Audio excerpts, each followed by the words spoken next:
up, lay it down just like Matt and Mari. Wrestling liver RHAPUp's gonna make it sorry. Feeling like The Rock cause I'm driving in Ferraris. And we coming every week and it's feeling like a party.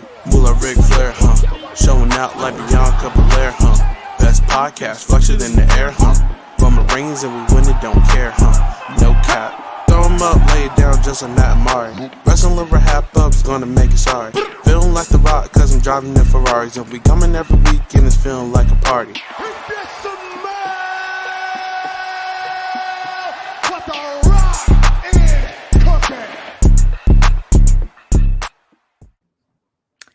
Hello, everyone. Welcome back to the Wrestling RHAPUp podcast. I'm your host, Mari Forth, and with me, as always, my co-host, my tag team partner, the Monsieur to my Marseille, Mr. Matt Scott. Matt, how's it going? Yes. Let me pose. Give you the 5-second pose. Ooh. I'm fabulous. Happy to be here, Mari. You're glowing. It looks like you're feeling the glow. Thank you. I am feeling the glow. Yes, I am. It's a good day. It's a good week. I'm glad to be back here talking wrestling with you. Just the two of us. Just the two. I don't want to get sued. Sorry. Yeah. We don't want to be demonetized. It's worth it sometimes for the song. We'll see if the power of the music compels us this week diving into wrestling. But yeah, are you ready, Mari? What's happening this week in wrestling? I mean, there's a ton of like backstage news going on with AEW. Like it is a lot going on there. Mm-hmm. So, instead of condense it to a small news section, what we're going to do is we're going to push it to next week where we have our real good. Sorry.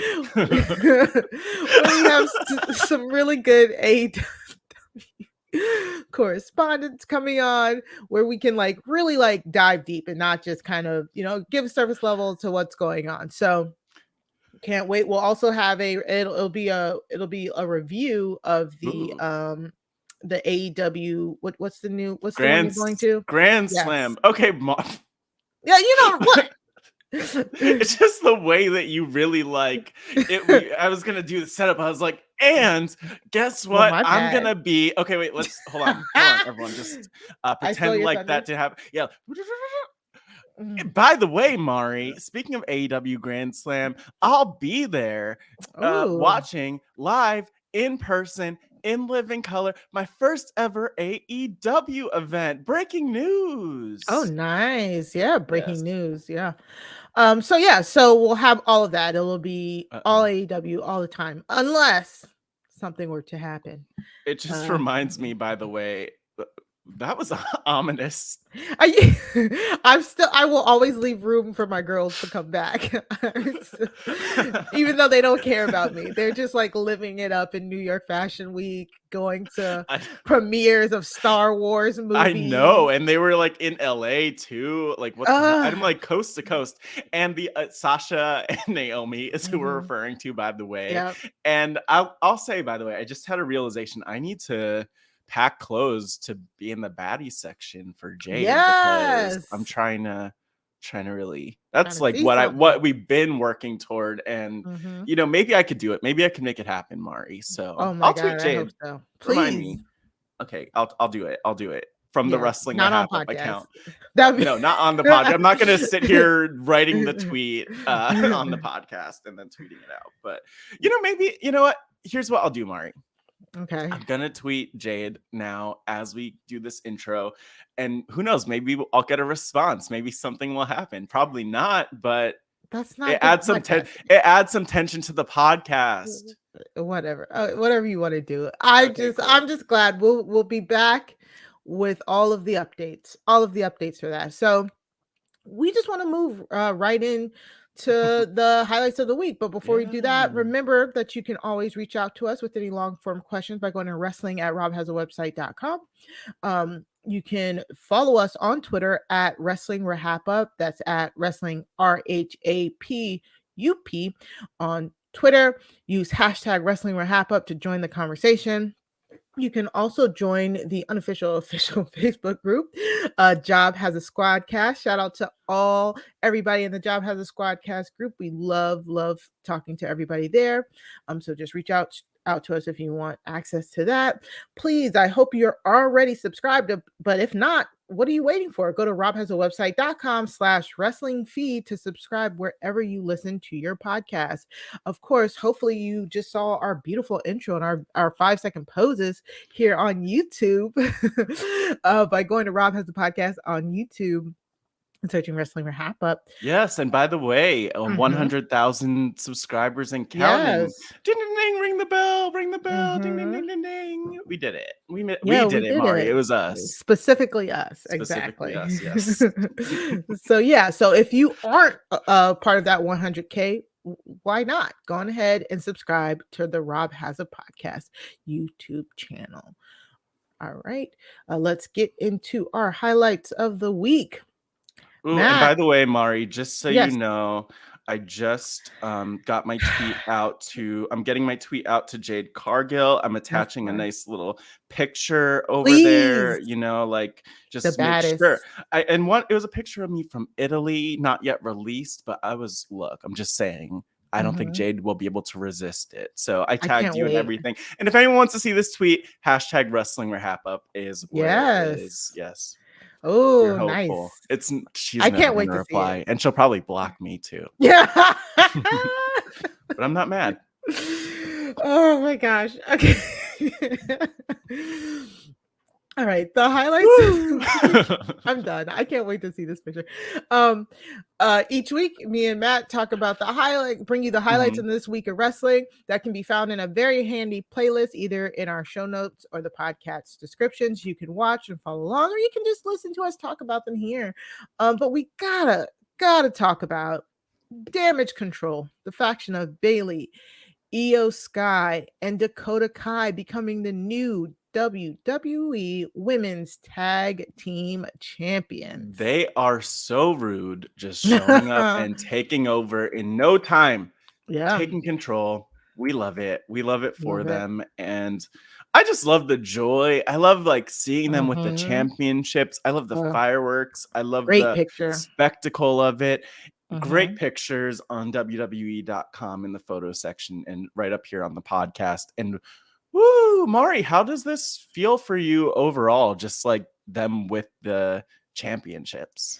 I mean, of course, it feels great to me because when they didn't advance, because they lost in the semifinals, right? Or they lost at the finals. Yeah. Yeah, they lost in the finals. Yes. They were pinned by, they were weird. It was the wrong pin. Yeah. Yes. Yeah. Aaliyah pinned the wrong person. That's so sad too, by the way. And just giving Aaliyah and Raquel their flowers. I'm glad they had their championships for 2 weeks. Okay. Good for them. Good for them. Yeah, you can do that. Bless them. Yes, even though they pinned the wrong person and they shouldn't have had them in the first place. There we go. Yeah, you give them their flowers. So somebody has to. Okay. So yeah, the titles are where they needed to be. I really hate thinking that everything revolves around Sasha and Naomi, but it does. To me, it does. The world, it truly does. You can tell. But this definitely kind of does feel like it extended the time a little bit, because you cannot tell me that Naomi and Sasha are yeah, we'll come back when we're done doing what we're doing, and Triple H is like, oh, it's okay, work around your schedule, we'll just have them with the championships, I don't know, whenever you come back you could face Damage Control. They actually are I feel like WWE, assuming that the negotiations are ongoing with them and with Sasha and Naomi, and I think Triple H has talked about this to an extent, to basically they'll be back one day or something like that. I don't know, but he said that the door is open for them. Of course the door is open for them. I don't know what what conversation's been like, but you have to imagine that putting these championships on, well, I was just about to say on Bayley putting the tag team championships on Bailey though, basically. Yeah. And Dakota and Io is just really exciting. Like that must be exciting even for Sasha and for Naomi to look at. And then they're building up the championship so much, just revolving it around Bailey and her promos and everything. Like, this is good. This is where the WWE needs to be going in terms of respecting the women's tag championships. And maybe that'll help bring our faves back. And they definitely, like, I love the continuity of it because the whole time Damage Control has been there, they've been on Raw. Like, they've just been on Raw. They've been Raw exclusive. And then the moment they win the belts, they're like, haha, I'm on SmackDown now. Like, Bailey's like, I'm back. Yeah. It was like, they won the belts, which means we can now come to SmackDown. I'm like, yes, like somebody adhering to rules. Like, they were on SmackDown. They've been on SmackDown like the last few weeks, though, basically. Like, I don't know if they were there last week, technically, but like they pop up. They pop up. I don't, usually in the crowd. I'm trying to think. I don't. Bailey was in the crowd once. Bailey was in the crowd behind Michael Cole because yes. But again, rules. They were there as ticketed, seated guests. And how obnoxious. What a heel move. They must be rich because how do you get a front row ticket like that? Like at short notice. Yeah, on short notice. Like, how much did they pay? And did they even stay there the whole show? No.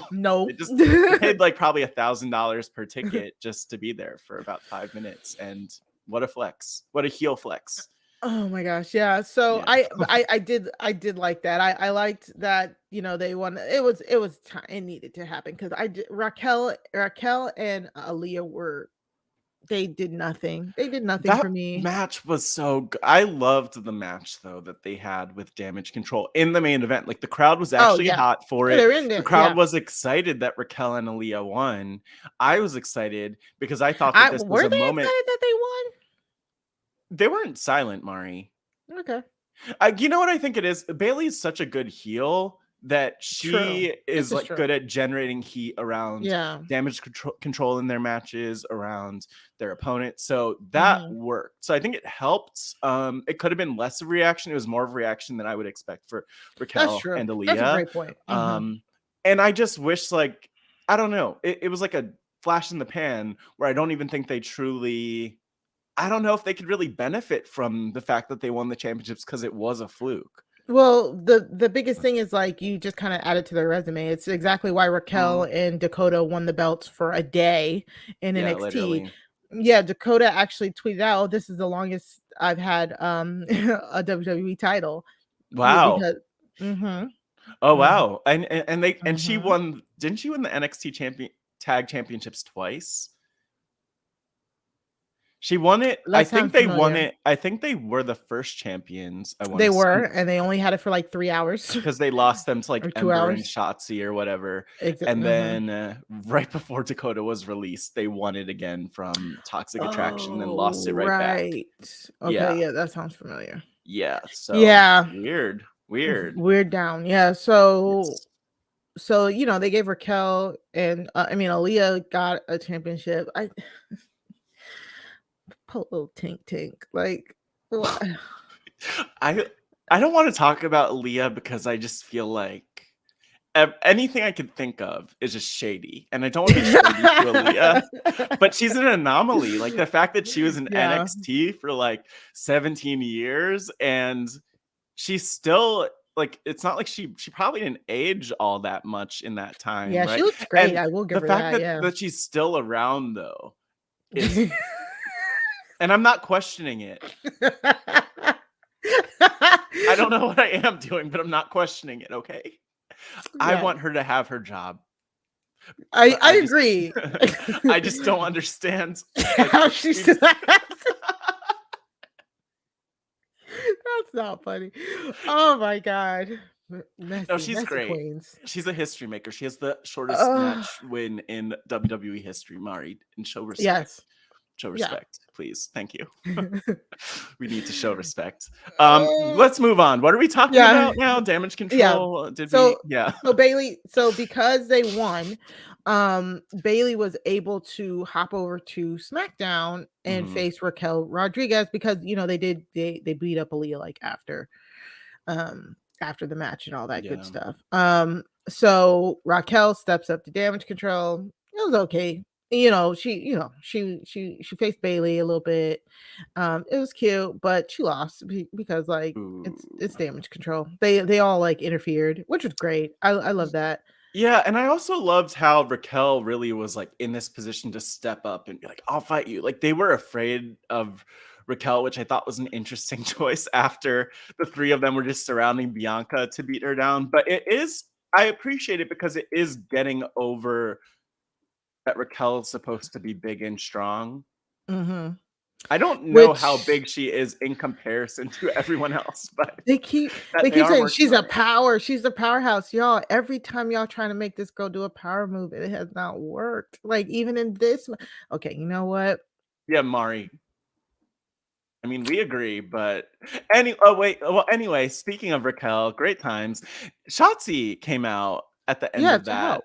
Mm-hmm. Yeah, and I was like surprised, maybe just like everyone else, that she's a baby face now all of a sudden. But Yeah, it's like it's definitely surprising because y'all gonna turn Shotzi into the new like Natalia, switching up every 2 seconds. But it's kind of not surprising because Shotzi, yeah, like her character has at least been like, not wanting to challenge authority, challenge who's like at the top. Her whole campaign against Ronda was like, we gotta stick together to make sure this doesn't happen. So yeah, it's not messy, totally, yeah. messy queen. It's yeah, it's not totally theme of the episode.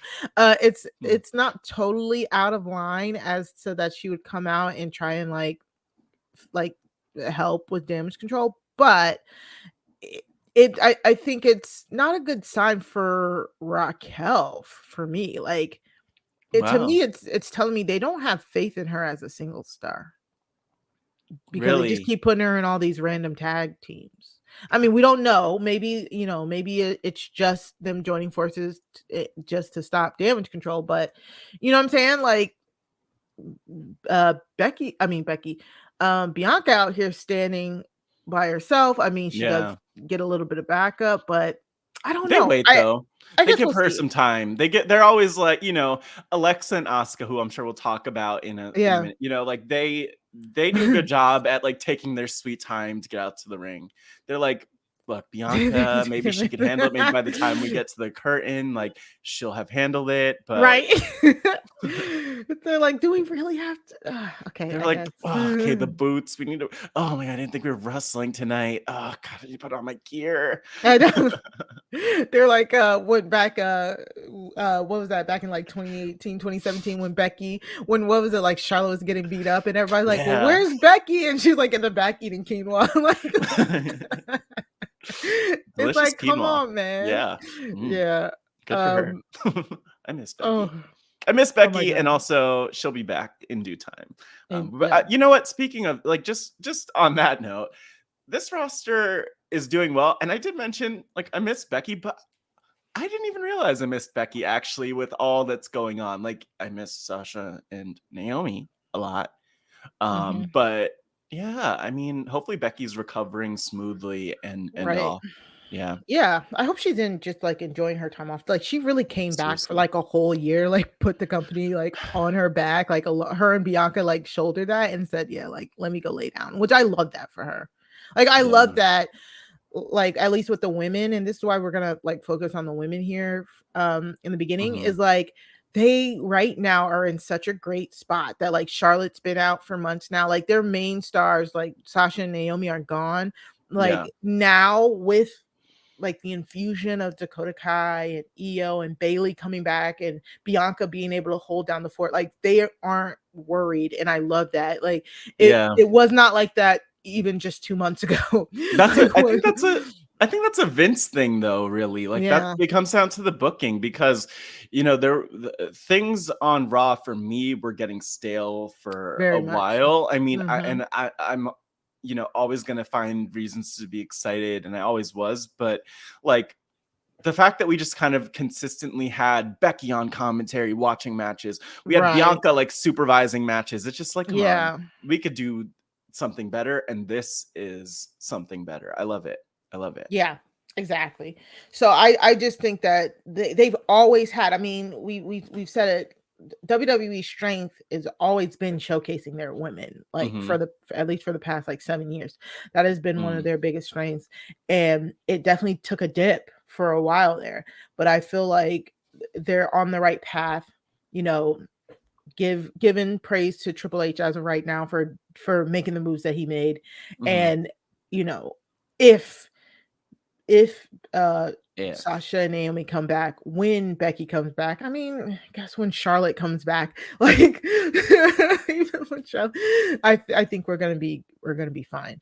Um, And by the way, if mhm, Charlotte is good, maybe she'll I hope she's having a good time wherever she is. I hope she settles in. I hope right, she's relaxed.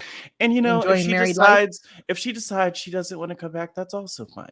Like I want her to be happy wherever she is. I'm a big Wow.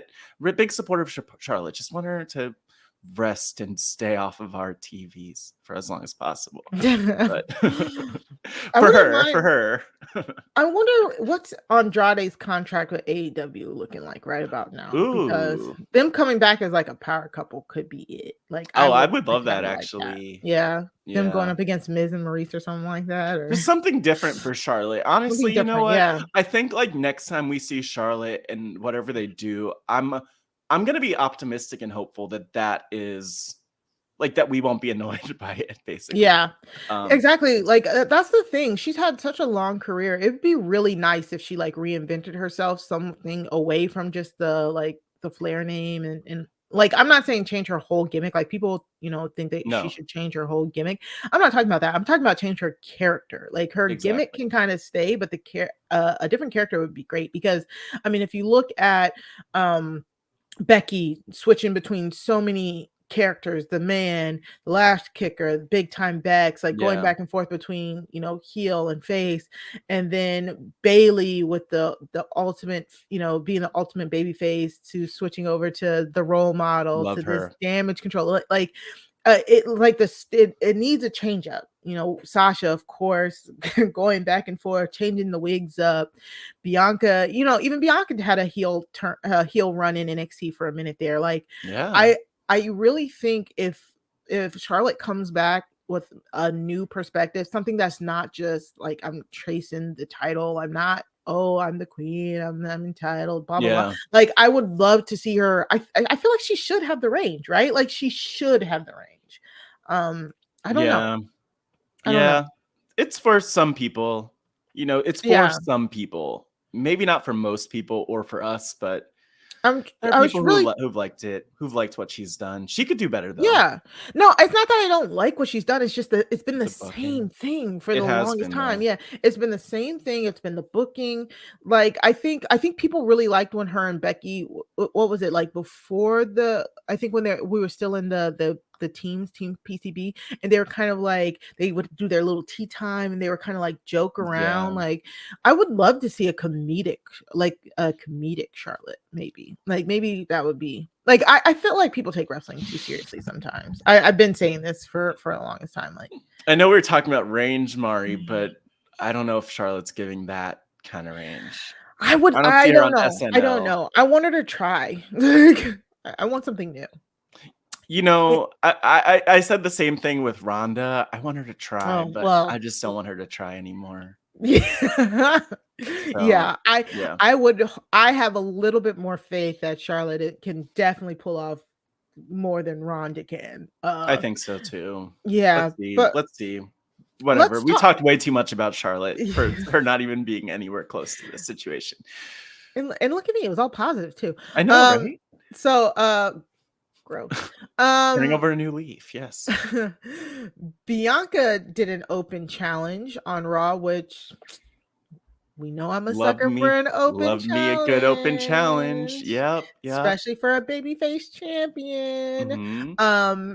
And of course, I think this is always because you do it for the fans in attendance. Like, it sucks that Bianca doesn't currently have a feud right now. It's Yeah. like, I mean, it's Damage Control to be Sure. certain, but like a real like one-on-one feud or something like that. There's still, like a blood feud. I don't know. But I love this because if I pay my ticket to come to Raw, I better see Bianca or I'm leaving with something. Like and a championship match. It was a championship match, which like I don't think there was any thought that Bianca would win or that she would lose. There was no doubt that she would win, but like, I mean, you never know. She's definitely not going to lose the championship if there's no belt on the line. So yeah, I think that this works out because you never know these days. Like Damage Control could come in and change things. Triple H in his new era and all of this that we're seeing with creative could really do whatever. So yep. Luckily, they're not playing with Chappelle's baby mama, and she left with the championship. So I'm happy for that. Yeah, and I like Sonya Deville coming out for it, you know, giving a little like, you're the reason why I lost my job. Very funny. I forgot about that. Like I love how Sonya was like, "Don't think I forgot," and I was like, "Forgot what?" Oh, again, yeah. Continuity. Yeah. We love that. I do love that. But I think it's more just because Sonya, I really think we never got the true blow off for Sonya and Naomi, because whenever I think about Sonya being in that manager position, I think about her versus Naomi. So it's, you know, but either way, good match. Bianca is doing it. I kind of wished that she had announced like this would be an ongoing thing. Yeah, that's what I was thinking too. Yeah, because Bianca is not only the EST, but she's the BEST of WWE. And so, I mean, in my mind, like I can't even think of a time where I've seen Bianca like slip up or really make mistakes. Like I would call her old faithful, but that would be disrespectful. She is young faithful. You can rely on her, and she never misses, right? And she does it all with that hair. And yes, let's get more of the open challenges, like because there are so many women who could potentially pop in and even just make that guest appearance from the world of wrestling. I mean, it is. I don't know. I would love, in theory, to see like people come in for just one-off appearances for the open challenge. Yes, and I like that idea. It scares me though. Why? It scares me because what if you have like, I don't know, like Victoria from 20 years ago. And she's, you know, she could probably still wrestle, but I'm sure she could still wrestle. But you have her come in, Lisa Marie Varon or Victoria, and she, like, what if she just decides to shoot on Bianca and take her championship? I don't want her to get shot on. Why do you think she? I would hope. I mean, I would hope people would have. I will come back to Melina until the day I see her on my TV again. Like, why is she not come back? Like that's what I want. I mean, she fell out. Yeah, of the Royal Rumble. That was sad. It was sad, but that's what I'm saying. Like that's what I love. Like I really wish they would announce it ahead of time so that it feels like there's a plan. I agree. But the thing is, they would have to plan for that to happen, but that's that's what made the John Cena Open challenges so good, because you knew it was coming. You knew it was always coming in. I think it always came down in the 9 o'clock spot. Like you just gave him that 9 o'clock spot. Everybody knows. It was either 9 or 10. I can't remember. But you get, it was the same slot every week, and you put your ratings on his shoulders. And I think they could do that with Bianca. I think they were in the 10 o'clock slot. I think that they can. I know that I'm sure that they can, but I also don't think that Bianca's in need of a story or in need of an open challenge currently. She is, but it would be great, but there's this whole damage control thing happening too. And I think in a world where there's no story for her, I like the open challenge because then there's more intrigue of if she's losing it. But in this world, it feels like Bayley is next in line for that championship. And so I don't see, it's nice. Like, it'll feel good for the open challenge, but like, she's not losing it. And so that's the only piece where I'm like, okay, but let's save it for later. We knew nobody was gonna really beat John Cena for that until KO walked in and beat him for it. You know what I'm saying? That's true. Yeah. It's not just about winning the title, it's about the spotlight. That open challenge put Sami Zayn on the map, after he injured his shoulder. The Cesaro match, and it could also be the avenue for something with Bayley. So for instance, if you have like insert Nia Jax or something like that. And it's like, oh my God, Nia's Okay. here. Is she going to do it? Bianca gets the win maybe, or it could be like a bait and switch of some sort where Bailey somehow sneaks in and gets her the championship and gets the win. I don't know, Yeah. but I like that. I really want an open challenge series again, but for the women, we've never For gotten the that, have women, we? exactly. Never. And that's what I'm saying. So either way, great work for the both of them. Like again, Seriously. Bianca is so freaking over. So like the screams for this match was just ridiculous. So let's finish up the women with talking about Liv and Ronda going extreme. I'm not laughing. I'm not laughing. You did. It was like a murder giggle over there. Like, Do what you was want to that? talk about what happened in this segment? Because I can't wait to talk about it, Mari. Oh, okay. Other than just like Rhonda in her in this interview, but then Liv Morgan comes in, tells what was that? Her name was it Sarah Schreiber? Hit the road. Hit the road, Sarah. No, that was Kayla. That was Kayla Was it Kayla? Braxton. Hit the road, Kayla. Whatever. She doesn't deserve that disrespect. Leave Kayla alone. Leave Ryan Popola's friend Kayla from the bump alone. True. Okay, you're right. Liv Morgan. I like this promo here. I did like this promo from Liv. You did. Oh, I did. Tell me why you liked it. Because I thought it was her. It was right in line with her character. Like, I beat you twice. Like, you're still disrespecting me to my face. People are still doubting me. So I am going to go extreme. It's going to be an Extreme Rules match. I'm going to beat you again. I loved it. I like the delivery. Ronda interrupted it. Made no sense. But why? What did you? Okay, Mari, here's the thing. The way that you just recapped that was like 10 times more energy, 10 times more energy than Liv brought. Because my issue with this segment is that I swear, I don't know, and I'm someone with allergies, I get it, but like I swear that she took a Benadryl or two before this because she was like so muted and so like, I'm gonna talk to you and tell you that my feelings are hurt. And I'm like, this is like a nice ASMR sleep sound situation, but she brought her energy level down to Ronda's, which I mean, it's good actually that their energy levels matched, but I was really wondering why. Like, I think maybe she was going for more like methodical, serious, like but it felt like she just like, she's like, okay, I need to get to bed. I'm having a rough time sleeping. Let me take my melatonin before I film the segment. And then like, that's kind of what I was getting from this. Okay. I can, I'll take that because I'm not gonna lie. I was more listening to this promo than watching it. Like, yeah. I had it on, I was doing other things, and I listened to every single word. And to me, just from listening to it, I was like, okay, I'm getting that smolder. I'm getting that like righteous anger. Like that to me. Now, if I had looked up and I saw a deadpan face, maybe I can see how it can be disconnecting. Yeah, she just sounded so like I don't want to belittle the point or belong the what you know what I'm saying. But I don't want to like belabor the point. But yeah, it's like I thought that also it was interesting. I don't think that this necessarily made Liv look great because with Ronda or Ronda, because with Ronda it's like you're supposed to be like with Ronda, her best work is in terms of fighting and showing up as the fighting champion and being this badass who beats people up. And if she just beat Liv up again and again and again, like she should have beat Liv up here. But then you have Liv and she's coming at Ronda, and it's not even about Ronda being a badass and beating people up. It's about Ronda's words. And I'm like, who cares what Ronda says? Like literally, Ronda's not known for her words; she's known for her actions. So to me, it's kind of like you said that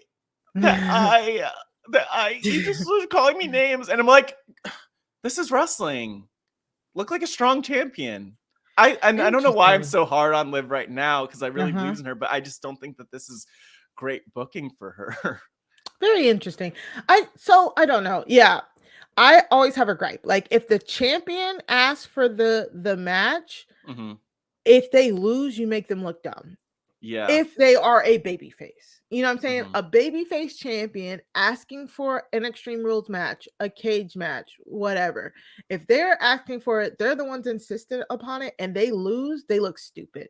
Like when a Mhm. heel does it, like if a heel, ask for a match or and they lose, it's them getting their comeuppance. When you Oh. do it to a babyface, they look dumb. So I'm kind of like, I don't know about this, but I think if you're gonna beat Ronda a third time, an Extreme Rules match is a match where I can see Ronda not being mad that she loses at an Extreme Rules match. And Hmm. it could be a good match for Liv to like just unleash, some real rage, Yeah, and brutality. Like I could brutality. see Yeah, that. yeah, yeah. Ooh. So I mean, Ronda, and again, I understand why they're doing it because the Ronda matches that Mhm. weren't wrestled with Nia Jax, the only other ones with like Charlotte were only compelling once they added like That's true.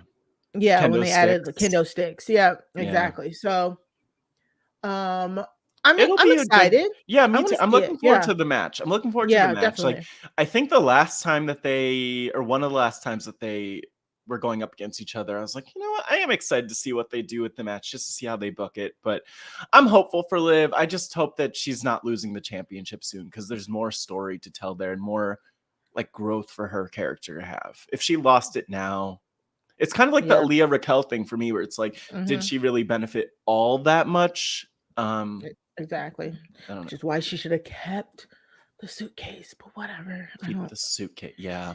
And it's easy to forget that she even had it because Yeah, she that's used it so quickly, right? so quickly. Yep, Miss Money in the Bank. Honestly, shout out to like one of her friends on Twitter, Taryn, at Skinny Oh, Mysterio. She bangs the oh yeah. drum for Liv Morgan, and I think I like Liv Morgan through her tweets than anything. So like I mean I do like Liv, but it's just like WWE. I feel like she's just stuck in this Ronda black hole that I want Liv to get out of. Like Yeah. And truly, I want her to get I'm out of. glad. Maybe that's, yeah, whatever. One day, I hope that Liv's doing well. I hope her Twitter's doing well. Um, Yeah. I'm pulling it up because I'm like, what are these tweets that you like so much? But whatever. We're spending too much time on Twitter in this episode, Yeah, Mari. we are. But no, and then I'm also wondering because Shayna kind of just got taken up out the paint. So if this is an Mhm. Extreme Rules match, do we get a 2-on-1 situation with like Shayna and Ronda just beating up on Liv? So I think it can go either way. I think you can justify Liv beating Ronda by using the Extreme Rules, or you can justify Liv losing the belt by like Mhm. some dirty heel tactics. Because have they explicitly said if Ronda is heel or not? For me, Ronda's always been heel. So are they? It's like I can't even tell if they're presenting her heel or not yet. I think the tell might be like maybe the braid, like maybe her braid when she has her braids in, Who like are she's doing heel, those and braids? I have no clue when Jesus. she's but she's definitely more of a heel here. And even just like looking at this picture that I pulled up on the video version here of Liv and Ronda, like I love the idea, the juxtaposition of the two of them. Oh my god, I feel like Sarah Carradine right now, like talking about theater and artsy things. But like the juxtaposition of Liv with like her bright blonde hair, and she has her little headband on and the jewelry, and Ronda just with the leather jacket. There's such a this is like a Stark classic difference. story in my mind, and it has so much potential to go far if they tell it the right way, but that remains to be seen, in my opinion, at least. Yeah, I agree. So let's take a quick break and we'll continue with the highlights. So Uh-oh. Uh-oh. um Uh-oh. Uh-oh. Uh-oh. What are we gonna talk about, Mari? we're gonna talk about Dominik Mysterio opening RHAP. Oof, Um God, evil. This is so wrong, Mari. it is Or is it so right? I know. It's like Mm. it's, WWE is not playing around with the storyline. They're like, "Oh, y'all thirsty? Drink up because Yeah. We got it. We got it. We have the I'm just tension sweating right now. here. Yeah, so like we Dominik kind of like they kind of open Raw here with Dominik doing a backstage promo, sitting in the dark as one do, talking about Could you imagine just sitting in the dark, just one like light. one light? Talking about El Jefe, his talking to his Uh-huh. dad, talking about how his dad never asked him what he wanted. And it's such, oh my God, it's such petulant teenage child. Like, it's the funniest thing to me. Like, it is the funniest thing to me. Me too, I because it's love it. also just like this could have been resolved in so many other better ways. Like you could do family therapy if you literally the whole family was there just a few weeks ago. Just like do the whole family therapy together, work through your anger issues. This is just a reminder to me that, you know, for the most part, and I guess they have to carry this weight, but men are broken. And this is the perfect example because he cannot have a conversation with his father, but he can talk about it on global TV. And then he won't even look his father in the eye. And it's like, dude, what are you doing, this. sir? It What are you is doing? it is it truly is. We talked about it last week. I don't want to trudge the same stuff up, but it is such like teenage child. Dad, I have a girlfriend now. I'm a man. I'm a man now, Dad. I have I'm a sex. man. I'm a man. That's like that. SEX. That's what it's giving. It's giving all of those like teenage like comedies, you know, and it is just the funniest thing. But I also love that they are. I gotta get serious again. Well, no, you wait, let me just say before you get serious, I also love the fact that, you know, he's like, I'm a man. And like the whole time he's sitting in Rhea's lap, like he's definitely sitting in her lap. I know it was dark in that room, but I mean, last week we were talking about how Rhea was giving dominatrix vibes, which was very appropriate because on Crime Scene we did talk about House of Hammer. Check that out. Yes, we did. Plugs. But also this week I felt like Rhea was giving more like ventriloquist dummy vibes. Like I don't know where her arms were, but I'm just saying, she was controlling Dom. Yeah. Wait, by the way, Dom's dungeon, that's like a double meaning. Like she's the Dom, but also he's Dom. There's a dungeon. Yeah. There's so okay, focus. Like now, in all seriousness, though, the art direction of the no. In all seriousness, please, I think this is this is very smart. I think this is very smart. This is how you don't expose your talent. You know what I'm saying? This is literally how you don't expose your talent because Dom's delivery in this was shaky at times. It was kind of shaky at times. Some of the delivery of the lines were like I had written the line down, but it's escaping me right now. But like there's one line where he broke it up, and I was like, there shouldn't have been a pause there, you know. But it's still more effective as a backstage package than trying to have him come out into the ring and do it live. For a lot of reasons. Yes. Like from the lighting perspective and the vibe that's giving, you have the crowd reaction, so that's gonna also throw him off. They have the benefit of pre-recording and like re-recording and all of that stuff with this. Which, you know, with WWE, I do wonder how much they actually will re-record because it doesn't seem like they do that a lot. Like, but it's not like a movie set. So, but I mean, this was good, and it really gave what it was supposed to give, which I liked. It truly did. Just Dom being upset, but it's like it's like the last thing I'll say on this is just like it could be so goofy. Like we could just laugh at Dom, and I think he is doing a good job of bringing the seriousness into it. Like, yes, it was excessive that he kicked his geriatric uncle friend's Edge in the cojones, but like I don't know, like other than that, I think that he's doing a good job establishing himself as a heel, even though he has a horrible haircut and needs to get that fixed. Oh my God, yes. Like what is happening with that? Like Let's do something with that, Dominik. Yeah, so I did. I like this. So we got Dominik with a promo, Rhea whispering into his ear, and then just coming full frontal. It was shot really great. Rey still trying to plead to Dominik's humanity. Yeah. And it's just not, it's not there anymore, I guess. And honestly, this was a great way to do it. Cause I mean, come on, like it's been so long. We've been thinking Dom is gonna turn on Rey for like at least a year now. You know what I'm Yeah. saying? Like, Yeah.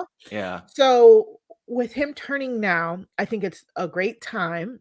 I think like if Rey needs to take a break, he can take a break. And I think Dom is in great hands with with Rey.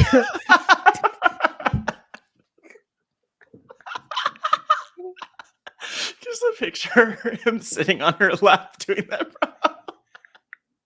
We are so unserious right now. It's wrestling. This is wrestling, Mari. Yeah. But like, I'm getting hot. Ooh, look at that. Okay, well, let me just continue to say. So we had this segment in the dark, and then Rey has a whole thing where he's like, Dom, I saw the video that you recorded with Rhea, and I just want you to like understand. He really took this earnest approach with him, and I just thought it was interesting because like for kids, like an immature kid, you're not going to try to reason with them. You're going to be like, look, don't tell like mom, don't tell your other parent, but I could get you ice cream, a new toy, I can get you an Xbox, like a new haircut, whatever it might be. So I'm just saying, I feel like Rey could have really gone like the bribery approach with this one rather than like the bribery approach. Yeah. Well, I don't what Dominik wants, I don't think Rey has to offer. So we do get money never mind. We do get Edge and Dominik, it's like okay match, whatever. A lot of people were making fun of Dom's Three Amigos, like the Eddie move. Oh yeah. I don't know why. He might have gotten a little winded in the middle of it, but it was all good. And then of course, Judgment Day come out to just beat up Edge and Rey. So I definitely think this is getting to a match at Extreme Rules. They did have some like Judgment Day had this weird thing with Matt Riddle earlier in the opening the show. I saw that. It was like a weird, like, what were they doing? Okay, I don't even know, dog. Okay, wait, let me try to remember what happened. So Riddle had his thing with Seth, and they were kind of chasing each other around, and then Seth escapes, and then they came out and were like, do you want to join the Judgment Day? The Judgment Day, yeah. That's my Rhea impression, in case you're wondering, not my Damian Priest impression. But I was about to say, but Rhea wasn't even out there. It was Damian I know. Priest. But yeah. And then so Damian Priest saying like, we're friends, right? Like, we used to hang out. We hang out, me, you, and Rhea. And I'm like, where are you hanging out? Matthew, do you not remember the the news that was dropped about what Matt Riddle and Damian Priest do when they hang out with each other? Mari, you have to remind me. I have no clue. Are there text messages that you could read about that? Not those text messages, no.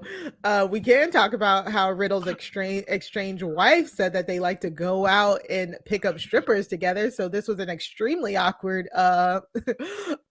confrontation if you think of it from that point of view. Look, not kink shaming. Definitely not kink shaming. And you know what? The number of times we've had to establish that over the last week. I love that for us. Is a lot. Yeah, I love that for us too. Wow. Yeah. But wow. Mari, I didn't even make that connection. We are a sex positive podcast. Wrestling podcast. Yeah. Could we update our title to like the Wrestling RHAP, the sex positive wrestling podcast? I think if that was the only thing we put, I think it would be very misleading. Like people. Yeah, but we get the listeners and viewers for sure. Yeah.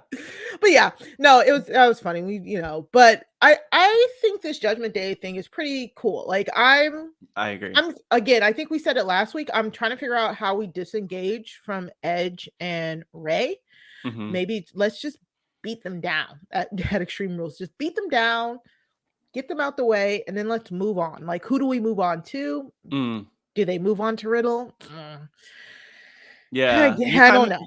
Yeah, you kind of just want Dom to be like, move out the way. Like, that's what you want. And the thing is, I feel like the funny thing to me about, well, one, just to comment on that, how many times could you beat down Edge and like destroy his leg without him being out? Like crippled. Yeah, literally, I think last week we were just talking about how they destroyed his knee, his leg. Yeah. And then they were like, okay, well, he's coming back. Let's have the match to get rid of him. And then they did it again, and he'll probably be back again next week. So it's just interesting to me.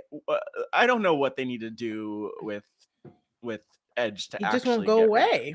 He really won't, or Rey for that matter. They're just there. So that's one thing. But like the other thing about it too is I just think it's funny with WWE how like 10 years ago, maybe almost 10 years ago, they had Jerry Springer, I think, guest host Raw, if I'm remembering correctly. Yeah, this is the time. Jerry Springer should be there now. His culture has evolved since then, though, I think. Culture has evolved, but I think he still has a show. Oh, okay.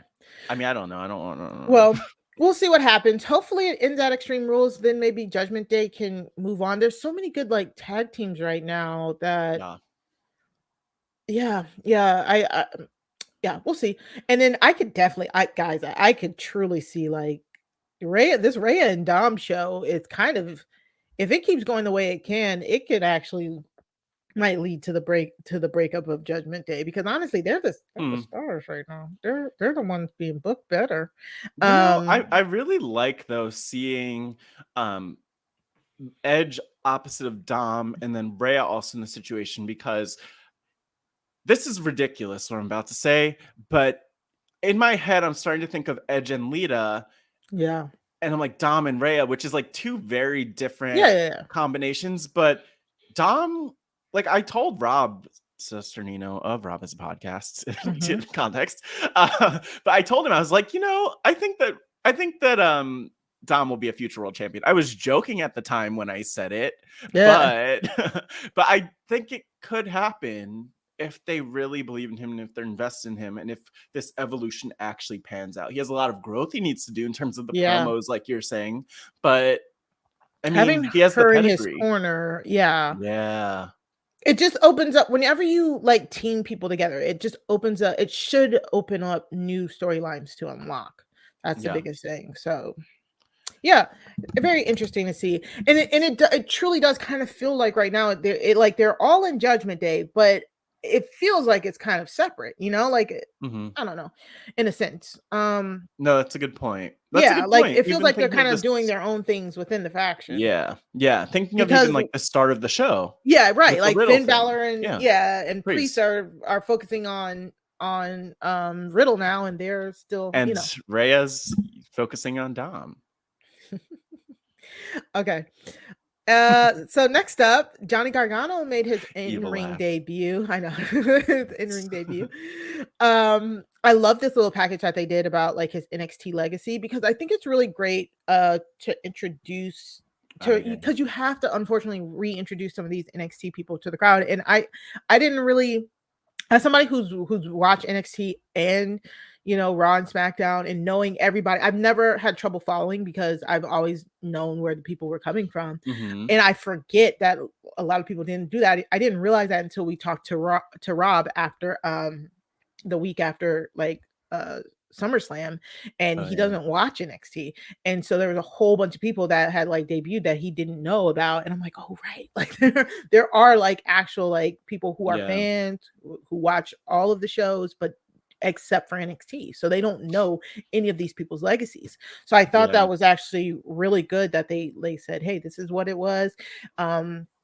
And reintroduced him here with his in-ring debut against Chad Gable, which I think is a really good opponent to put him in against, because they both just wrestled down. Like so they went in there and they wrestled. Like So it's funny because like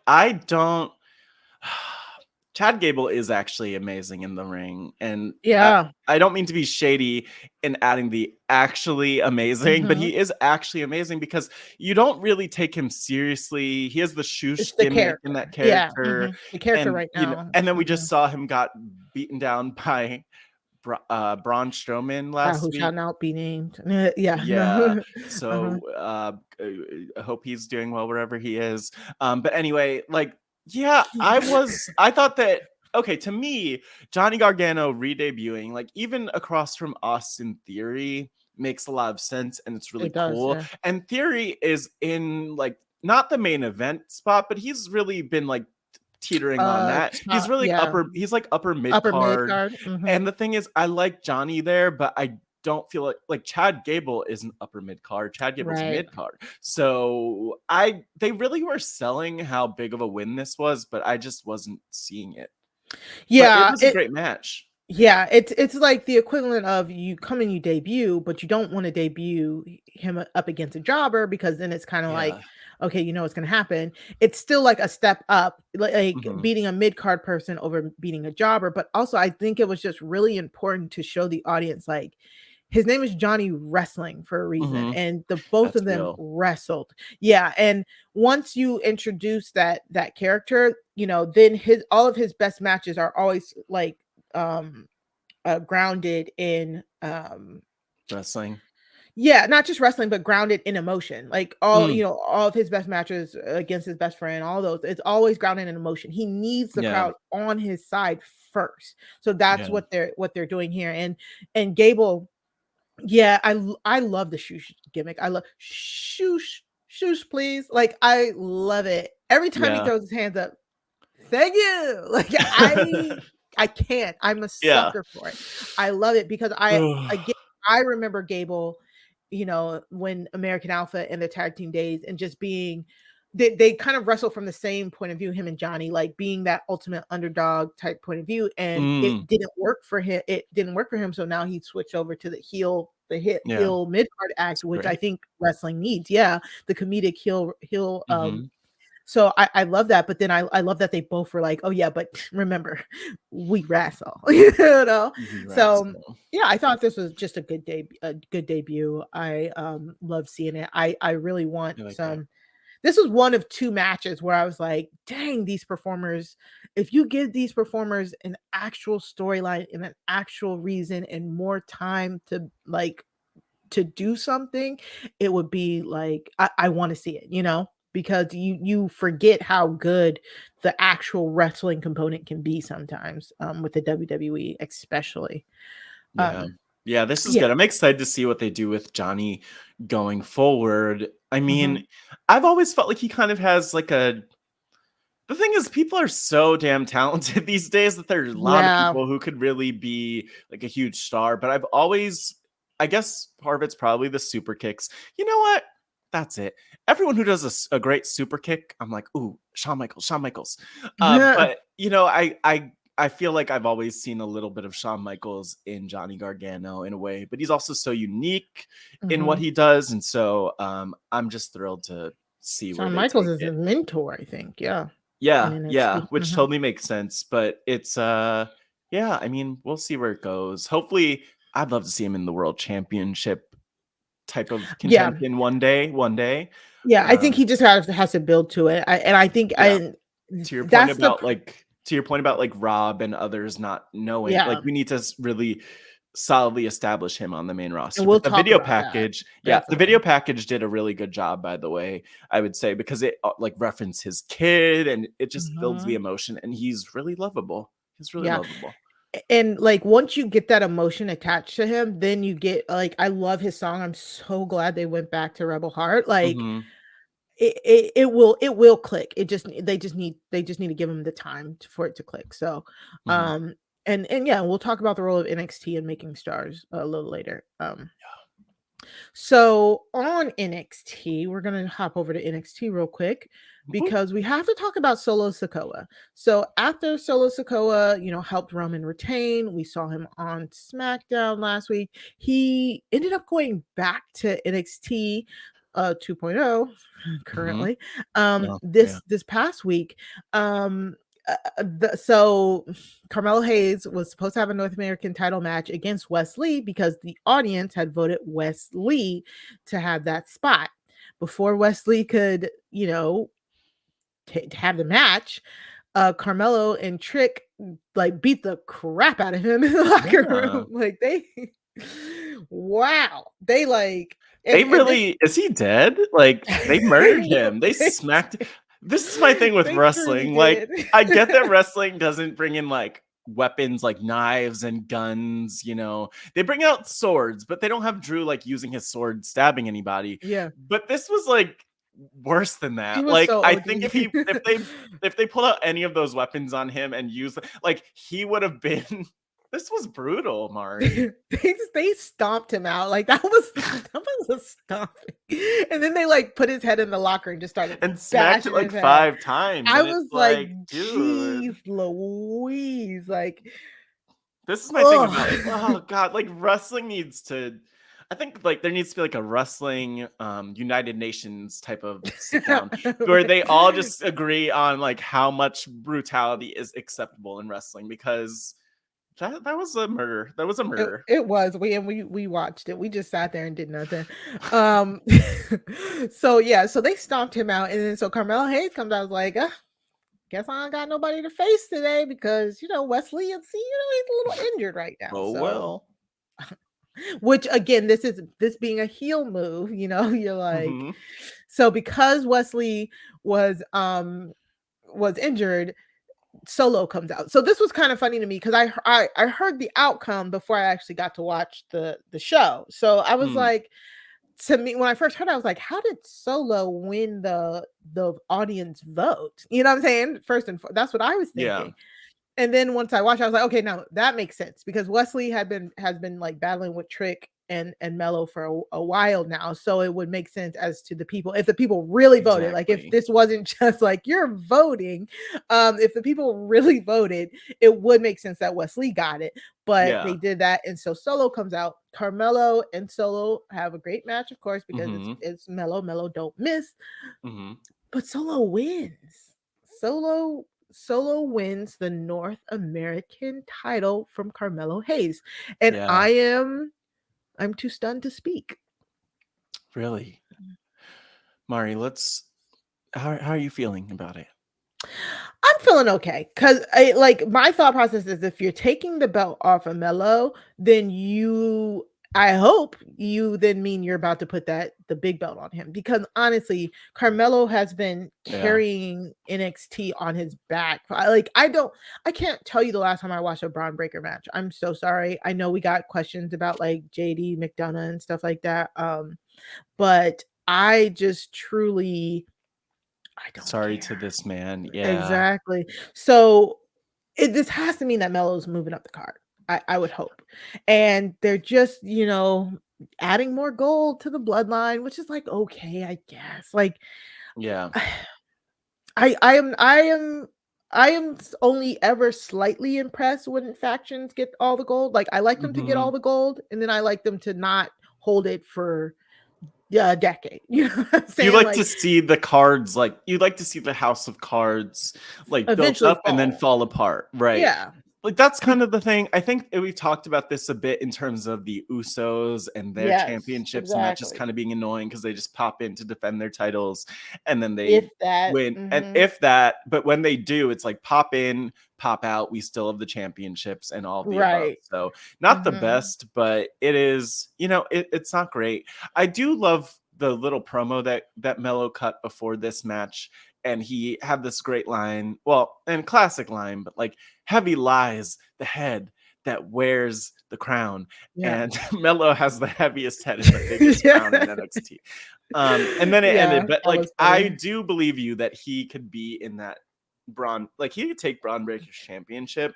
We'll talk about the video package that later and kind of like stuff with NXT, but Braun Breaker is definitely still their guy for whatever reason. And maybe that will shift, but I know why. Like I know why. He's really good on the mic. He's really good wrestling, but like nothing is like really the Kool-Aid clicked man for me. Yeah. He's like the Kool-Aid man.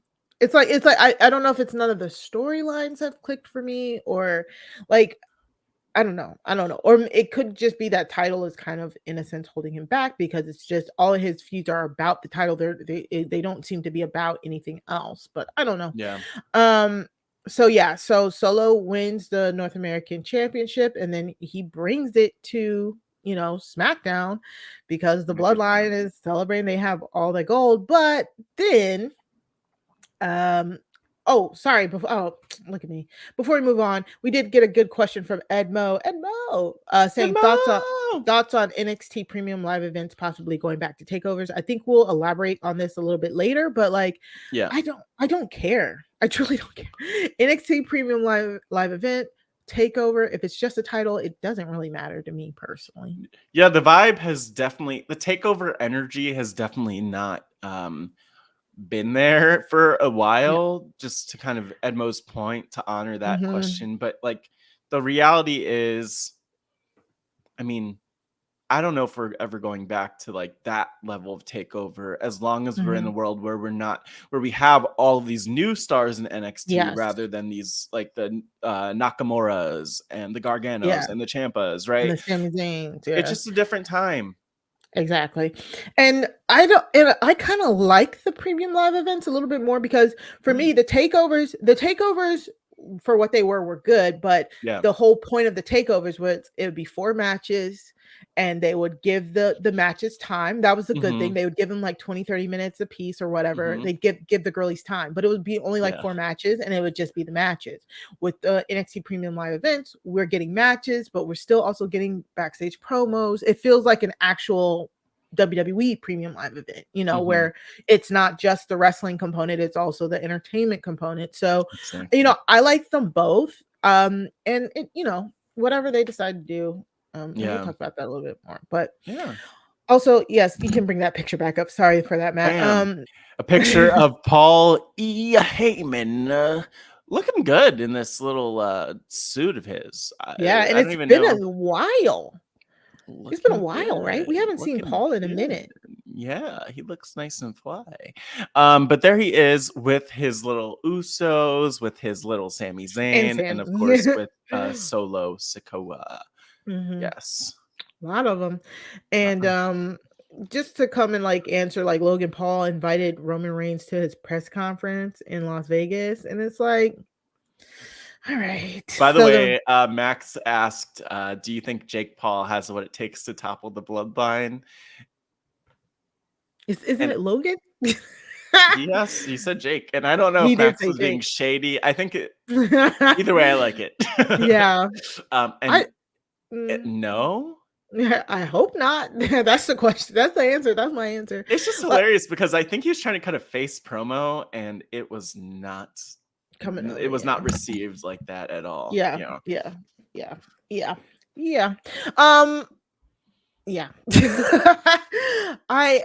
The rumors are maybe it might be Roman and Logan Paul at Crown Jewel. That's what the rumors are. Rumoring. Streets is saying. That feels like that feels right. Yeah, it does. Well, you know what? I don't mind it. I don't mind it at all. I just think it's going to be an interesting.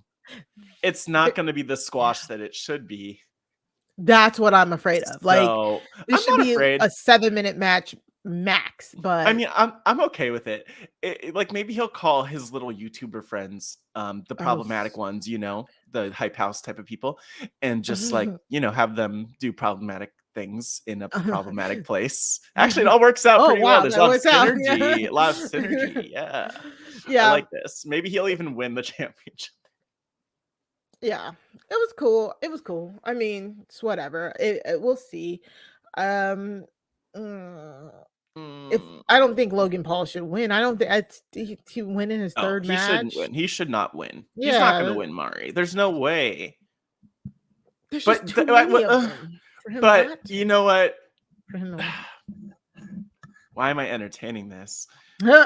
Could you imagine? Like, would WWE put the championship on him for like even a day? Vince McMahon would have probably. If they ever, mark my words, if WWE ever says, okay, we're gonna have Roman only defend one of the 2 championships, I feel like that's when he's losing the championship. Definitely. I can see them putting one of them. No, I think people. I don't want to talk about this. This is scary because if Logan Paul wins the championship, it'll be on the new. It'll be on so many news outlets and like they'll be able to. I just don't think. I don't think Triple H would do that. To your point, but yeah, I think I agree with you. If it was one of the belts, I could see it. I don't. Yeah, this is why I have a problem with all of the belts being on them. Like, yeah. Like they don't need both brand belts. And then constantly defended together. So then you have to find some tricky way. If you want to have them defend only one of the championships, you have to like do a weird. You have to just come up with something. Like, how are they going to separate these championships from each other at all, even if they lose them? Like, it's too many. I always think it's going to be like a contract. I think it's going to be like a contract thing. I think Paul Heyman's going to that's how I've always thought it would be. It'd be like Paul Heyman sneaking in the contract. Oh, if you win, it's only for this. Like, honestly, that's probably a good move. That's probably a great move. And maybe we'll see what they do, but it's very, very interesting. So we do get Ricochet versus Sammy here. Sammy's still trying to prove that he is the Oos, the honorary Oos. With we love us some Ricochet. We like Ricochet. We like and Irvin. shout out to Ricochet. Shout out to Ricochet, Big Brother fan. Shout out to Samantha Irvin. Oh, okay. Well, okay, no longer friends of the pod. And when we say friends of the pod, we mean if you just say hi to us once. I mean, I don't think I even technically had that, but but yeah, no, this was, like I said, this was the other match where I'm like, man, these guys can go, and if they had some like real story and some real time, like I love when Sammy hits the Blue Thunder Bomb. The Blue Thunder Bomb is literally my favorite signature like transitional move. Like I've said it before, it gets me every time. I love that move. And it was a good match. It really made me like I really want to go back and watch Sammy versus Nakamura again, because it's just such an iconic match, and it just reminds you of what happens when they let superstars go like full out. And I was just looking at Sammy and Ricochet and being like, I would love to see you guys like go full out, like with some consequences on the line, not necessarily a title. Like when I say I want like actual like stakes, it to me it doesn't ever need to always be about a title. Like I want like an actual storyline, and this one just doesn't kind of make sense to me right now, but I just love watching them compete though. I'll also just shout out Ricochet and Sammy, even at the match earlier this year. I'm having deja vu actually, Mari, because they had the match earlier this year when Sammy was feuding with Johnny Knoxville, and and Ricochet won the championship from Ricochet with that I don't know what to call it, but I'll call it like a Hurricane Rana or a Snap Hurricane Rana or something like that. But he just won the championship, and like Ricochet did that same move in this match, didn't get the win. But like it is interesting. The last time they were facing each other, Knoxville was there. Now it's Logan Paul or Jake Paul, whichever you prefer. So strange times for Ricochet, but love to see him successful, right? They should really Photoshop Logan Paul out of the whole show. Solo Sikoa defended his NXT North American Championship match on SmackDown, that was great, but it was against Madcap Moss. And stop trying to make fetch happen. Like, bye, Madcap. I don't have anything to say about him, but other than the fact that he is very energetic, he has a lot of not charisma, enthusiasm. He's eager. He's fast. He's mad. Cap. I don't like, again, Riddick Moss is another one of those NXT people who stayed in NXT for like years. He was brought up with Corbin. They did the whole thing with him turning on Corbin. Well, not him turning on Corbin, but the feud between Corbin. nobody cares. We don't care. Stop trying to make it happen. He comes out in plain black trunks. Like You know what? anyways, That's such an it's interesting. If like that is boring. maybe low key one of the biggest flexes in wrestling is coming out in just the plain black trunks, because either you're really boring or either you're so interesting that you could get away with it. Exactly. And he is not We the latter. know. He is nothing of the We know sort. where he falls on. Somebody He is lied to nothing of him. the sort. Yeah. It's so sad too. Oh my god, Mari, I hope he doesn't hear this. I don't want to hurt his feelings. Okay, so next up we have new number one contenders for the tag team championships. We had a fatal four-way here. So we had a fatal four-way between the New Day. You said what? I said, what a cluster. Yeah. It was between the New Day, Ridge Holland, and Butch, known as the Brawling Brutes now, versus Hit Row and Imperium.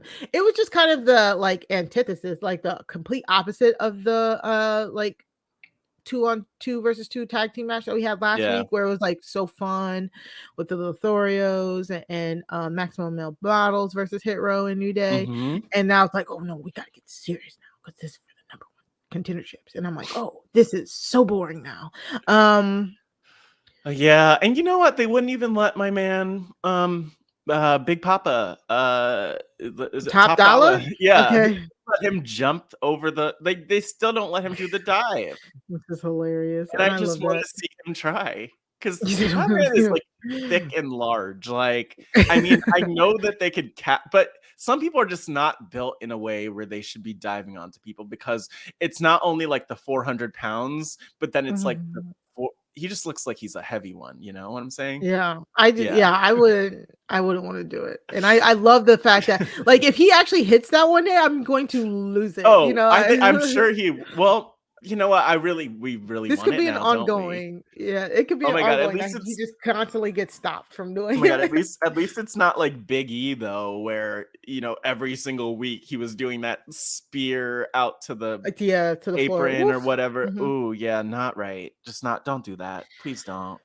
Well, the Brawling Brutes won. Rich Holland and Butch. By the way, quick aside, in the match is just like there was one spot that I really appreciated of Top Dollar carrying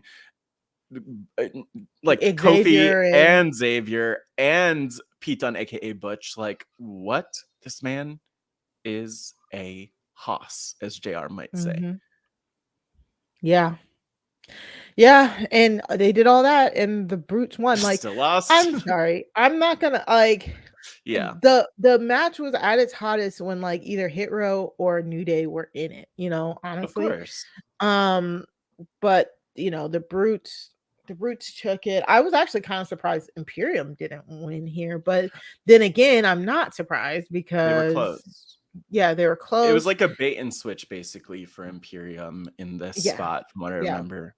Like, of all of those teams, it makes sense for the Brawling Brutes to lose to the Usos, but it kind of didn't make sense for them to beat those teams. Yeah. But the New Day keep getting put in these matches when we know the New Day is not going to win because they just already had that. Yeah, it was all right. The biggest thing is we have number one contenders now. Yeah, we'll see where that goes. I'm pretty sure it'll be at Extreme Rules. Yeah. Sure. The women's, they're doing a great job with the women's tag championships. Yeah, exactly. And with the women in general. So any final thoughts about the highlights this week? No, these were all fun highlights. I was gonna say the most generic thing. All fun highlights. Side note, we didn't talk about this, and I don't care to talk about that much, but like, what's Logan Paul's press conference? I don't know. Like, I don't know if it's for something else, and then he wants WWE there, or I don't think WWE is throwing on the press conference. I have no clue. Oh, maybe it's just a Logan Paul Roman Reigns press conference. Yeah, that doesn't make sense. So he's already booked the press conference. Girl, I don't know. But he's asking He's I like, I don't. booked a press conference for both of us. I want you to be there. It's like, Yeah, well, it's if confusing he because I doesn't come, searched then what do you do? Logan Paul press conference LA, and it's obviously all about It's Vegas, WWE. Vegas, Oh, Las so, Vegas. Yeah, oh, try that's what I try thought I Vegas. said. Same Yeah. thing. Anyway, Vegas. Yeah. The city that never sleeps. Is that the one? Oh, no, that's New Yeah, York. Anyway, that's who the cares? one. So, yeah, I think WWE maybe just set up this press conference for that because who cares, right? But Yeah. yeah, Who cares? weird. Yeah. So those were the highlights of the week. Like we said, you can find the highlights of the week in a handy playlist in your show notes or podcast description. We're gonna take a quick break here and then come back with the shoot. Okay, so time for our segment called The Shoot. The shoot means any unplanned, unscripted real life occurrence that happens in wrestling. This is just where we give our thoughts on anything that we want to. We're either going to drag somebody, we might praise somebody.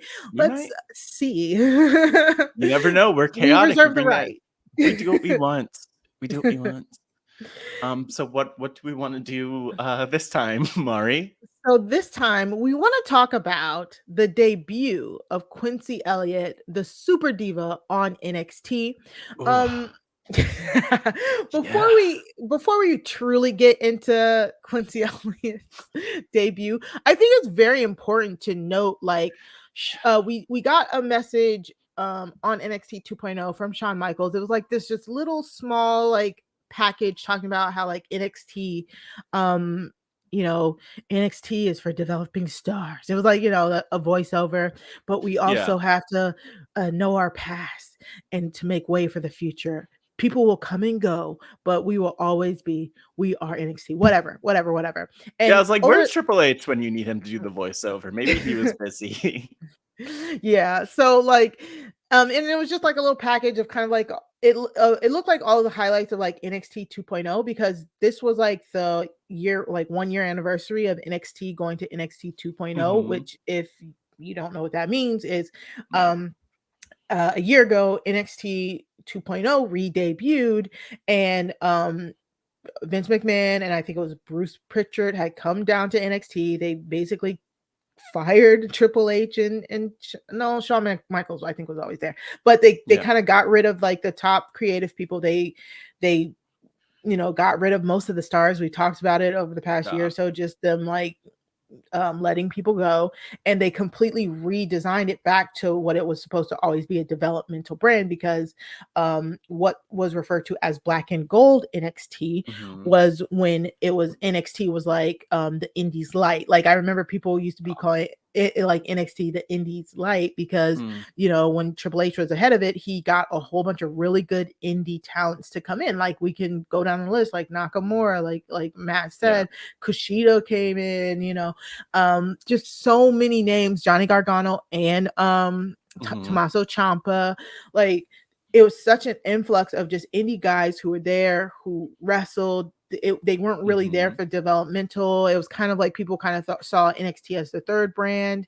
It was that black and gold era that people debate to this day. There's a lot of there's a lot of nostalgia for it, right? Like when NXT 2.0 first switched over to 2.0, a lot of people were mad. Like there were a lot of people who were really mad about it. Yeah, and I like this for NXT in the sense that, it's kind of like if, like sometimes you just need a break. You need a fresh start. Like it's kind of like, I don't know if you ever had this in school or anything growing up, Mari, but like, a couple times there was the kid who like definitely wasn't cool, but then like left the school. So you're like, oh, he's not here this school year. But then like the second semester he came back and you're like, oh, he's better than I thought. That's kind of like the situation here with NXT. Like black and gold's great. But sometimes you just need something to go away and come back to truly appreciate it. And I think that this is a good shift. So for me, I think it's a good shift. I actually liked NXT 2.0. I we've been talking about Same. it. We fell off a little bit from talking about it, but I still watch it. I think I've said that on this podcast before. Like I love that NXT 2.0 was really character focused. Like I've Yeah. said this so many times, I love characters in wrestling, and this is why we're talking about Quincy Elliott here. Mhm. I really like how character driven NXT 2.0 was. While Black and Gold was really good, I love Black and Gold. I love that apex of it. I think around like what like and we're talking post Horsewoman NXT, you Oh, know? Yeah, I'm like 2015 to about like 2018, I think was yeah. such a sweet spot Peak. for Black and Gold. Yeah. Mhm. But then like, Adam Cole, Bobby Fish, Undisputed, it was Yeah. great, but even with Undisputed with Ciampa and Gargano, some of those storylines just ran Mhm. entirely too long. And Yeah. it just kind of overstayed its welcome at one point.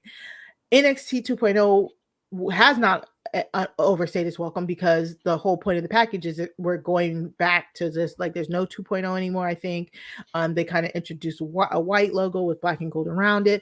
Mhm. My hope is what this is signifying is that it's a mixer of the two. Like Oh, totally. I don't think they need to bring in so many indie people, because I No. truly think that a lot of those talents were wasted down here in NXT. Like we're having to explain who Gargano and Ciampa is on the main roster because they Yeah. spent so much time in NXT instead of going up to the main roster and doing the Yeah. magic there. You know what I'm Yeah. saying? And they really built like it was legendary, really. Like Yeah, it this was is even when amazing. we think of Sasha and Bailey and the matches they had in NXT, like legendary, but it's NXT. So the thing is, Mhm. sometimes these things are transcendent and you have characters that are transcendent. That Sasha and Bailey, or those Sasha and Bailey matches were transcendent, especially Iron Women. But Mhm. like, it doesn't really work that way. And so I hope that WWE is realizing, like, okay, here's how we need to do things now. Like, we need to invest in the new stars, not keep them here too long, like, not try Mhm. to put on 10-star classics because it's still just Yes, NXT and it's not exactly. on the big stage, but still give people the chance to, like, work and figure out how to put on these, like, 10-star matches. Meanwhile, Shawn Michaels in the promo does reference, we remember and respect our past or something to that effect. And so Yep. I hope that means that we're going to get some of those veterans back to not take over, but just to like work with the younger talent and be part of what they're doing so that they could grow and develop like with people who know what they're doing. Yeah, like what happened to Apollo Crews? Like, did I miss something? Like, he just kind of had his match and like He's left, around. or He's around, I okay, think. he's still around. Did I miss it? Dang. I mean, I missed it too, so I'm just assuming he's still around. Yeah. I So heard I that heard his name a couple weeks ago, so I think he's still there. I don't know. Maybe I'm wrong. yeah, Okay. I think that's No. just my biggest thing. It's just like I agree. Like have people come down. Have like Mandy Rose has been the champion down there for a year now. Like even Oh with my her, god. like what is she gonna do at this point? Like once she loses that belt, have they built anybody up for her to lose that belt too? I mean, Alba Fire's kind of right there, whatever. Yeah. But I just think it's very important to remember that this is developmental. Like I think that's what a lot of people forget. And if that's what they're saying it is, that's what it should be, because Mhm. that's what we lost. Because the reason why I pointed out like that late 2015, 2016 to Yeah. 2018 point there is because before that, 2013, 2014, before, after it converted from the Mhm. reality show, it felt like developmental. We got to see our favorite stars actually develop there. Yeah. And then it switched over to kind of like indie light, and it got to a point where the expectations for the matches were so high because all these really good guys were putting on great matches, that then whenever they tried to even like throw one developmental act out there, the developmental act was getting like booed. You know what I'm saying? Because it's like they're not Yeah. up to the standard. So Yeah. that was why one thing Mm. I did not like about the later years of Black and Gold. But It was now if hard. we're Yeah. It was hard yeah, to develop people, to your point. yeah. It was when because you have people who don't need to be developed down there next to people who need to be developed. So it just made the people who need to be developed look even worse because they're not wrestling like Adam freaking Cole. Yeah, and it was Mhm. only a few people too. Like they really had so many people for an era who been wrestling for 5-10 years, right? I mean, so this is 15 years, and yeah, spent like exactly. 4 of them in NXT. Like, Exactly. And I do think, I mean, I think just from what I know that there is obviously value to having, like, let's say a Mako Satomura in the ring with oh like a yeah, newbie and being there with that person and kind of them learning along the way through this veteran, but NXT just didn't balance it in terms of who was being put over and who was the focus and the focal point of the show. So exactly. they could do better, Truly and I that. think they will. I think they will do better, and I think the other piece that we'll see with Triple H in his spot is that we're going to see like the pipeline, I think, from NXT to WWE work out really well. So like with Solo Sikoa, he wins the championship in NXT. That's acknowledged in WWE. Like so there's more fluidity than just the like raw separation of the two. Yeah. No. Oh yeah. I completely agree with that. So, we say all that to say that like we're interesting to see where the NXT goes, but also remember this is developmental. So we got the Super Diva Quincy Elliott about Super 2 weeks Diva. ago. 2 weeks ago, he did like a packet, like he did a package. We've been wanting to talk about him for a while now, but we just didn't have a space. So, I'm glad we got to talk about him here, because like 2 weeks ago, he had me like on site when he sat down with his Spice Girls like shirt on and started. I was like, wait a minute. You know what I'm saying? Because that's me. I love Spice Girls. And talking about how he's something different that the NXT universe hasn't seen. We get another vignette the week prior with him on his like motor scooter.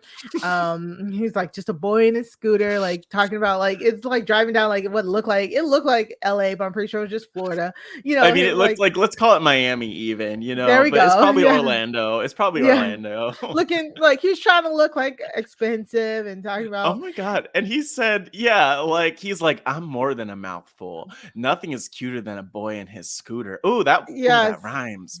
And he's like, "Don't worry, baby. Next week I'm coming." And I'm like, "Oh my god, I don't know what to think." I don't know what to think. I loved it though. Like I did know what to think because I felt it, and I loved like as you continue like explaining him a little. We'll get into it, but just like love every step of the way with Quincy Elliott, I will say. But yes, oh my God, Mari, what else happened here? I just love that he is like a self-proclaimed like he loved like the Divas eras and stuff like that. And it's I don't want to presume anybody's sexuality. Yes. I cannot. I'm trying to Google, but there's nobody there's no confirmation on Google. But it feels like he's giving something that I don't know.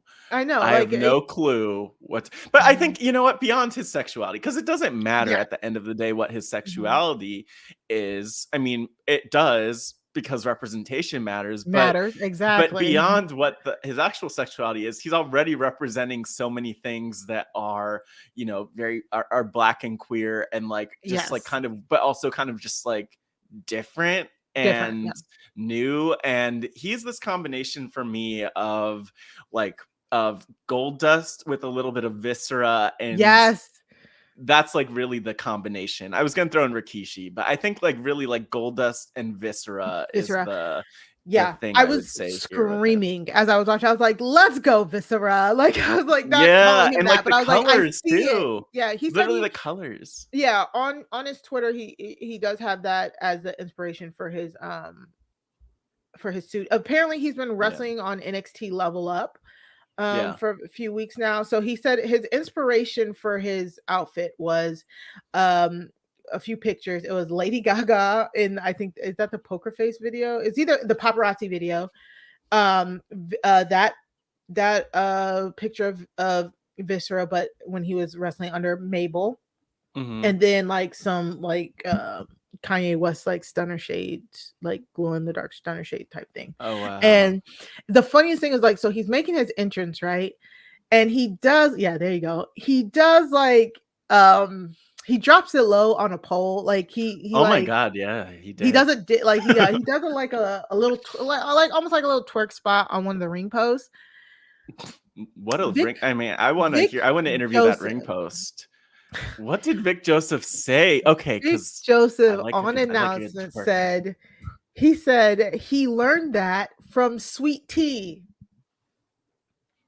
Matt, are you serious? When I tell you, it took me a good 3 minutes to realize that Vic Joseph meant that Quincy Elliott had learned that from Saweetie, the rapper. Dead. Like what?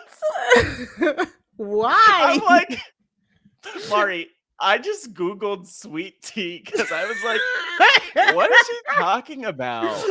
Like, I have a glass of Southern sweet, how to make Southern sweet tea. Don't and he trust was that. talking about Saweetie? He was talking about Saweetie.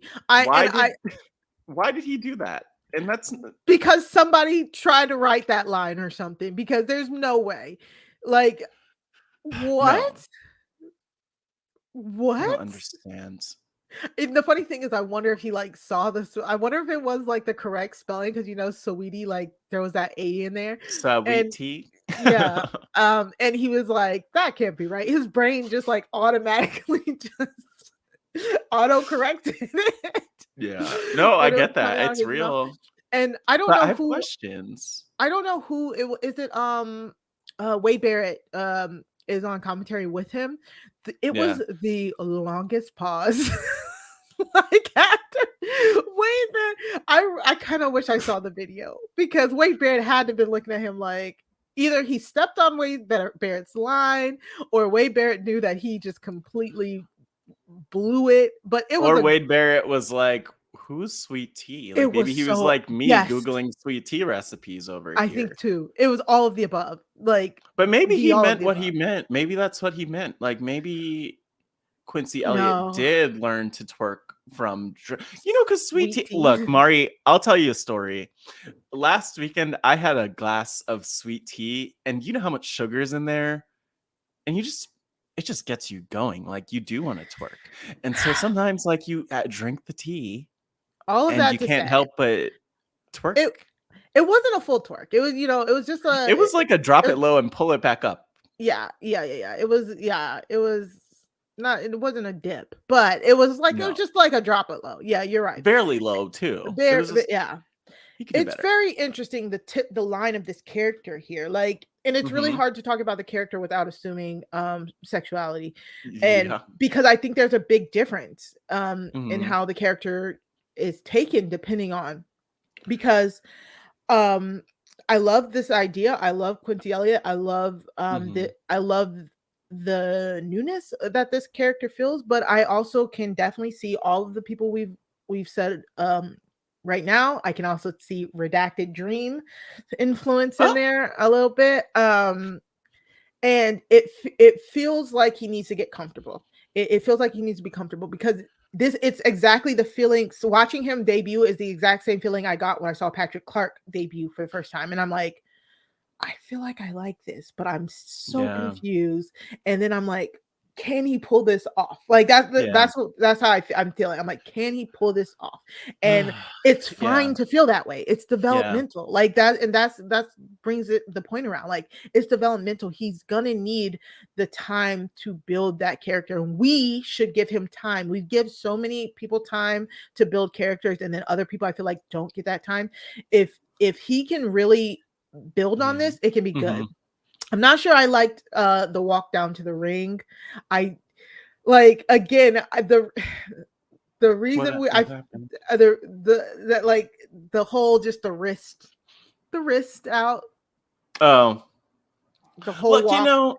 Here's the thing. I loved it. I love it. I loved it. Please. I was a fan of all of it, because at the end of the day, and I don't think I underscored this that much but like this character, Velveteen Redacted. Velveteen Redacted. I was like, oops. But like that was very Prince, but Prince also sort of like ambiguous in things sexuality wise, and it's kind of like a thing where it's like, so I didn't think that was supposed to be like a queer character, but more that it was like mind games, which unfortunately is what we have seen people use queerness for in wrestling so many times. And without explicitly saying it, without explicitly like stating their sexuality, which like I'm okay with, but I just want to be able to, like, if we could talk about the men and women being in relationships with each other and have their sexual like interests and imply those things, like, why can't we do that for queer people? But what's interesting with Quincy is just like, again, we're getting all of this that we've never been given before. But I think the thing I love in terms of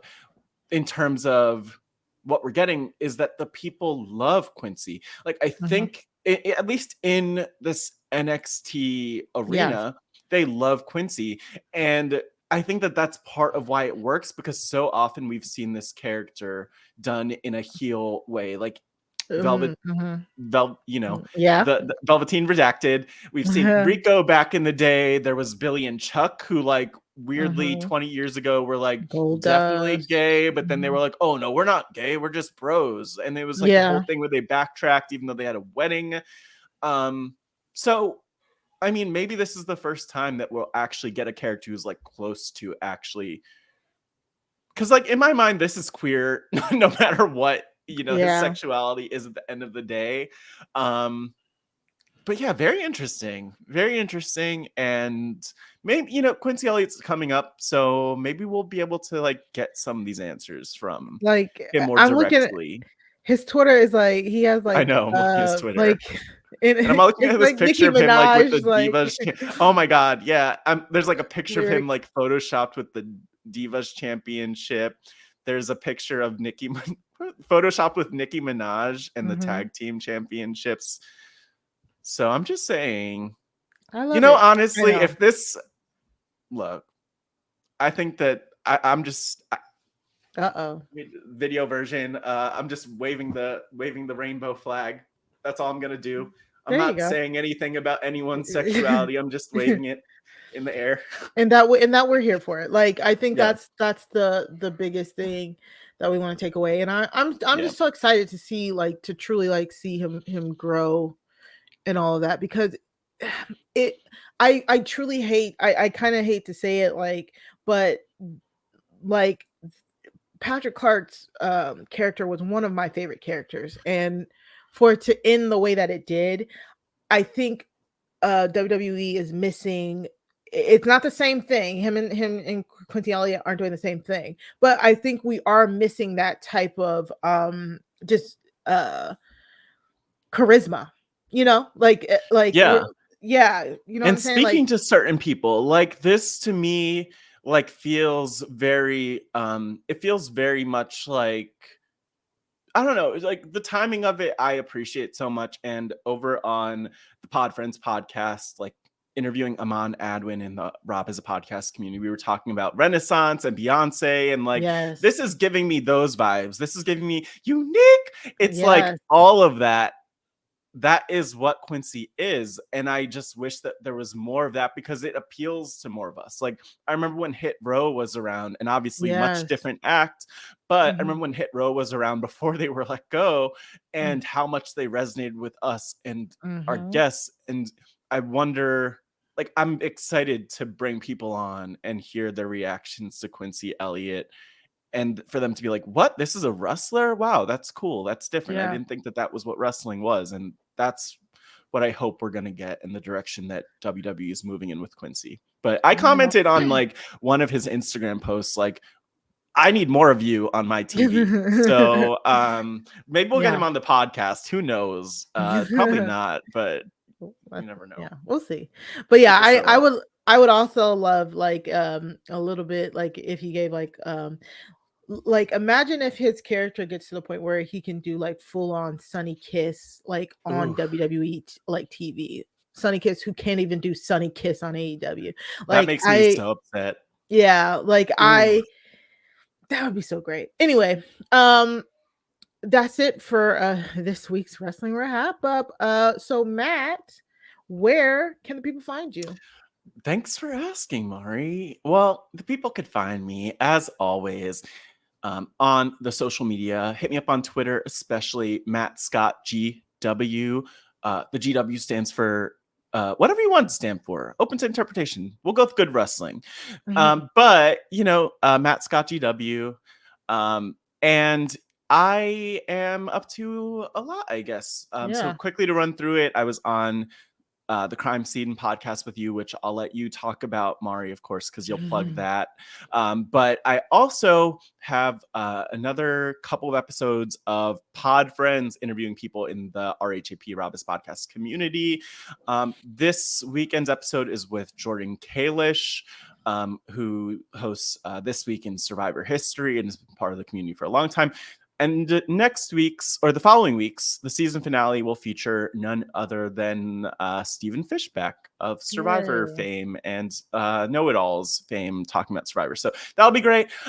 And you could find me, speaking of podcasts, on this coming Thursday's Big Brother 24 live eviction recap on Rob as a podcast. That's going to be great. I love me an eviction. I love to react.